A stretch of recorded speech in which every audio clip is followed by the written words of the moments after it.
শ্রীমদ্ ভগবদ্গীতা অনুবাদ স্বামী রাম সুখদাস 18তম অধ্যায়ের 67তম শ্লোক। ইদং তে না তপস্কায় না ভক্তায় কদাচন ন চাসু শুশ্রবে বাচ্যং ন চ মাং ভ্যসয়তি।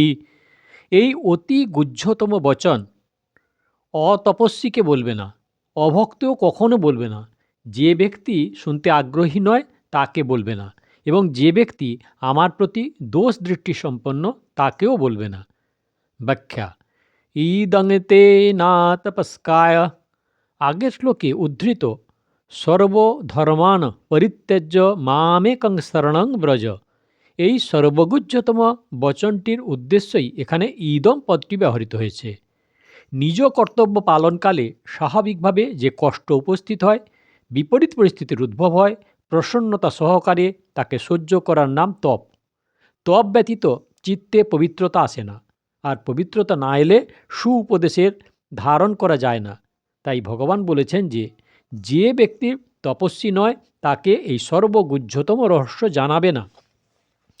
যে সহিষ্ণু বা সহ্যশীল নয় সে তো অতপস্বী, সুতরাং তাকে ওই সর্বগুহ্যতম রহস্য বলবে না। সহিষ্ণুতা 4 প্রকারের হয়।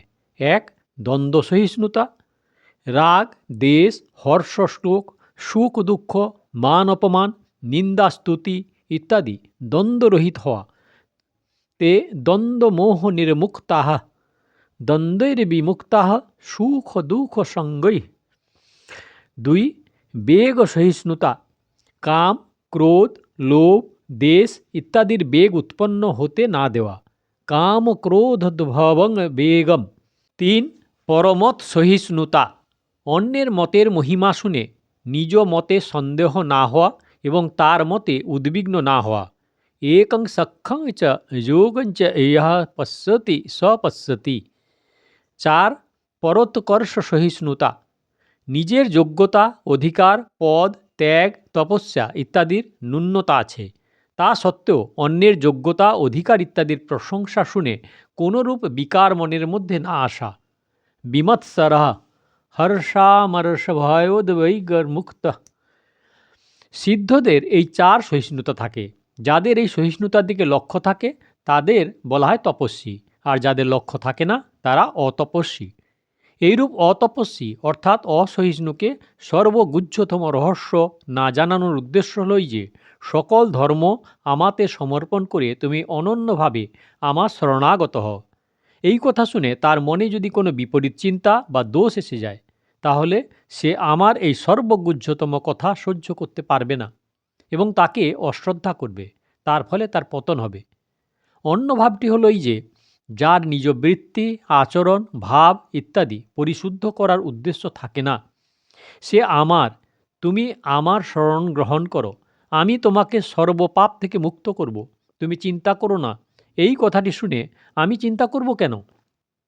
চিন্তা ভগবান করবেন। এইরূপ বিপরীত অর্থ ভেবে দুর্গুণ দুরাচারে ব্যাপৃত হয় এবং নিজের অমঙ্গল করবে। এতে আমার সর্বগুহ্যতম কথাটির অপব্যবহারও হবে। সুতরাং এরূপ কুপাত্রকে কখনো শোনাবে না। না ভক্তায় কদাচন, যে ভক্তিরহিত, যার ভগবানের পর শ্রদ্ধা বিশ্বাস নেই, তাকেও এই কথা বলো না।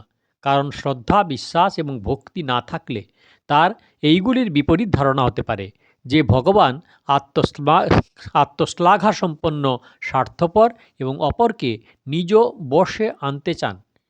যিনি অপরকে নিজ নির্দেশে পরিচালিত করতে চান, তিনি অন্যের কি মঙ্গল করবেন, তার শরণাগত হয়ে কী লাভ ইত্যাদি। এইরূপ উল্টো চিন্তা করে সে নিজের পতন ঘটায়। তাই এইরূপ অভক্তকে কখনো বলো না। ন চাশুশ্রবে বাচ্যম, যে এই অতিশয় গোপনীয় বাক্য শুনতে চায় না, একে উপেক্ষা করে, তাকেও কখনো বলো না। কারণ রুচি না থাকলে জোর করে শোনালে সেই কথার নিন্দা করবে, তার শুনতে ভালো লাগবে না, তার মন এই কথাগুলি গ্রহণ করবে না, ফলে তার দ্বারা অপরাধ করা হবে। যারা অপরাধ করে তাদের ভালো হয় না, তাই যারা শুনতে চায় না তাদের শোনাবে না। ন চমাং যোগভস্বতি, যে গুণের মধ্যে দোষ আরোপণ করে তাকেও শোনাবে না। কারণ তার চিত্ত অত্যন্ত মলিন হয়, সে ভগবানের কথা শুনে উল্টে তার মধ্যে দোষ আরোপই করবে। দোষ দৃষ্টি থাকলে মানুষ মহালাভ থেকে বঞ্চিত হয় এবং নিজের পতন ডেকে আনে। সুতরাং দোষ দৃষ্টি করা অত্যন্ত দোষের। শ্রদ্ধাভাজনদেরও এই দোষ থাকে, তাই সাধকদের অত্যন্ত সাবধান হয়ে এই দোষ থেকে দূরে থাকতে হয়। ভগবানও যেখানে নিজের মত ব্যক্ত করেছেন সেখানে শ্রদ্ধাবত অনসূয়ন্ত পদের দ্বারা এই কথাই বলেছেন যে শ্রদ্ধাযুক্ত এবং দোষ দৃষ্টিরহিত মানুষ কর্ম হতে মুক্তি পায়। এইরূপ গীতা মাহাত্ম্যেতেও শ্রদ্ধাবান অনসূয়শ্চ পদে বলেছেন যে শ্রদ্ধাবান দোষ দৃষ্টিরহিত ব্যক্তি শুধুমাত্র গীতা শ্রবণ করেই বৈকুণ্ঠাদি লোকে গমন করে। এই গোপনীয় রহস্য অন্যকে বলো না। এটি বলার অর্থ হলো অপরকে এই গোপনীয় তত্ত্ব থেকে বঞ্চিত করে রাখা নয়, বরং যার ভগবান এবং তার বচনের উপর শ্রদ্ধা ভক্তি নেই সে ভগবানকে স্বার্থপর মনে করে। যেমন সাধারণ মানুষ নিজের স্বার্থের জন্য কাউকে মেনে নেয়, সে যেন ভগবানের উপর দোষারোপণ করে মহাপতনের দিকে অগ্রসর না হয়, তাই তাকে বলতে নিষেধ করে দিয়েছেন। শ্লোক নাম্বার 68। ইয়ামিবং পরং গুহ্যম মদভক্তে স্বভিধাস্যতে ভক্তিময়ী পরাং কৃত্যা মামে বৈশ্যত সংশয়ঃ। আমাকে পরাভক্তি করে যিনি এই পরম গুহ্য শাস্ত্র বা গীতা গ্রন্থ আমার ভক্তদের কাছে ব্যাখ্যা করবেন তিনি আমাকেই পাবেন, এতে কোনো সন্দেহ নেই।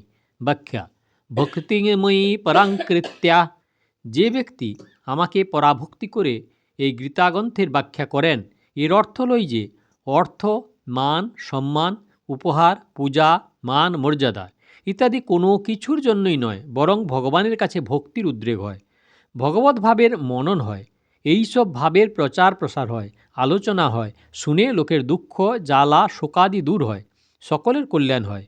এই উদ্দেশ্য নিয়ে তিনি গীতাগ্রন্থের ব্যাখ্যা করে থাকেন। এইরূপ ভগবানের প্রতি ভক্তির উদ্দেশ্যেই বলাকে পরাভক্তি বলা হয়। এই অধ্যায়ের 54তম শ্লোকে কথিত এবং এই শ্লোকে কথিত পরাভক্তির মধ্যে পার্থক্য আছে।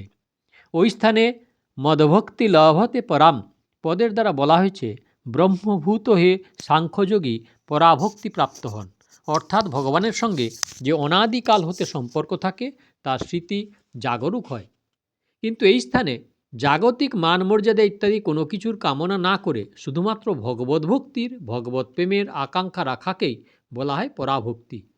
তাই এখানে ভক্তিময়ী পরাং কৃত্যা, আমাকে পরাভক্তি করে এইরূপ বলা হয়েছে। ইয়ামিদং পরমং গুহ্যম, এই পদটির দ্বারা সম্পূর্ণ গীতার পরম গুহ্য আলোচনা ধরে নিতে হবে। যা গীতা গ্রন্থে বলা হয়েছে পরমং গুহ্যম পদেই গুহ্য, গুহ্যতর, গুহ্যতম এবং সর্বগুহ্যতম এইসব কথাই এসে পড়ে। মদ ভক্তেস্যাভিধাস্যতি, যাঁর ভগবান এবং তাঁর বচনে পূজ্য ভাব থাকে, সম্মান ভাব থাকে, শ্রদ্ধা বিশ্বাস থাকে এবং শোনার আগ্রহ থাকে, তিনি ভক্ত হয়ে থাকেন। আমার এইরূপ ভক্তকে যিনি এই আলোচনা জানাবেন তিনি আমাকেই প্রাপ্ত হবেন। আগের শ্লোকে না ভক্তায় পদে এক বচন আর এখানে মদ ভক্তেষু পদে বহু বচন ব্যবহৃত হয়েছে। এর অর্থ হলো যেখানে অনেক শ্রোতা থাকেন সেখানে আগে কথিত দোষ সম্পন্ন কোনো ব্যক্তি থাকলে বক্তার জন্য আগে কথিত নিষেধ প্রযুক্ত হয় না, কারণ বক্তা শুধু সেই দোষযুক্ত ব্যক্তিটিকেই যে গীতা শোনাচ্ছেন তা নয়। যেমন যদি কেউ পায়রার জন্য শস্যের দানা দেয় আর পায়রার সঙ্গে কোনো কাক এসে দানা খায়, তাকে তাড়ানো যায় না, কারণ যে শস্য দেয় তার উদ্দেশ্য থাকে পায়রাকে খাওয়ানো, কাককে নয়। কেউ যদি গীতা প্রবচন করতে থাকেন এবং তা শোনার জন্য কোনো নতুন লোক আসেন বা কেউ উঠে যান, সেদিকে গীতা বক্তার লক্ষ্য থাকে না, তার লক্ষ্য থাকে যারা শোনেন তাদের প্রতি, তাদেরই তিনি গীতা শোনান। মামে বৈশ্যত সংশয়, গীতা শ্রবণকারীদের যদি কেবল আমার প্রতি লক্ষ্য থাকে তাহলে তারা আমাকেই প্রাপ্ত হন, এতে কোনো সন্দেহ নেই। কারণ গীতার এক বিচিত্র মহিমা যে মানুষ তার স্বাভাবিক কর্মের দ্বারাও পরমাত্মাকে নিষ্কামভাবে পূজা করে তাকে প্রাপ্ত করতে সক্ষম হয়। যে ব্যক্তি খাওয়া দাওয়া আচার বিচার ইত্যাদি শারীরিক কার্য ভগবানের সমর্পণ করেন তিনিও শুভ ফলরূপ কর্মবন্ধন থেকে মুক্ত হয়ে ভগবানকে প্রাপ্ত হন। তাহলে যে ব্যক্তি ভগবত ভক্তির লক্ষ্য নিয়ে গীতা প্রচার করেন তিনি যে ভগবানকে প্রাপ্ত হবেন তাতে আর বলার কি আছে। শ্লোক নাম্বার 69। ন চ তস্মান্মনুষ্যেষু কশ্চিন্মে প্রিয়কৃত্তমঃ ভবিতা ন চ মে তস্মাদন্নঃ প্রিয়তরো ভুবি। মনুষ্য মধ্যে তার সমান অধিকার প্রিয় কার্যকারী আর কেউ নেই এবং এই পৃথিবীতে তার থেকে প্রিয় আমার আর কেউ হবেও না। ব্যাখ্যা। ন চ তস্মান্মনুষ্যেষু কশ্চিন্মে প্রিয়কৃত্তম। যে ব্যক্তি নিজের মধ্যে ইহলোক পরলোকের প্রাকৃত পদার্থের গুরুত্ব, আকাঙ্ক্ষা, প্রয়োজনীয়তা অনুভব করেন তিনি পরাভক্তির অন্তর্গত হতে পারেন না। সেই ব্যক্তিই পরাভক্তির অন্তর্গত হন যার প্রাকৃত পদার্থ প্রাপ্ত করার বিন্দুমাত্র লক্ষ্য থাকে না এবং যিনি ভগবত প্রাপ্তি, ভগবত দর্শন, ভগবত প্রেম ইত্যাদি পারমার্থিক উদ্দেশ্য নিয়ে গীতা অনুসারে নিজ জীবন গঠন করতে আগ্রহী হন।